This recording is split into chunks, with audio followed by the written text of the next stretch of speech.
हमारे साथ अब्दुल गफ्फार भी हैं। अब्दुल गफ्फार, पाकिस्तान विसल ब्लोअर है, इस तरह का कोई अगर मामला पेश आया तो पाकिस्तान ने अपनी आवाज़ उठाई है। आपको क्या लगता है कि इस तरह के मामलात को ऑन रिकॉर्ड लाना, रजिस्टर्ड करवाना, क्या इन फ्यूचर इस तरह के वाक़यात की रोकथाम के लिए कारगर साबित होगा?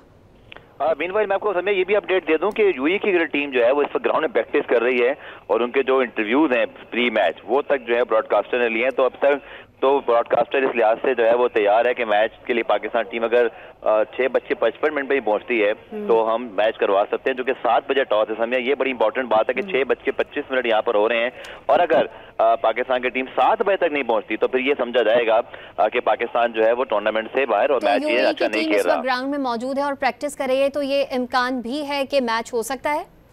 डिपेंड ये है कि पाकिस्तान की टीम भी जो है ना रिबा वो पहुंचे, चूंकि होटल वहां से जो हमें बताया गया 10 मिनट में पाकिस्तान वहां से पहुंच सकता है। लेकिन पाकिस्तान ने 2 मुतालबात रखे हैं आईसीसी के साथ जो बातचीत की है। एक तो मैच रेफरी एंडी प्राइक्राफ्ट को मतलब हटाया जाए इस मैच से, और दूसरा जो भारतीय कप्तान है सूर्या कुमार यादव उनके जो है वो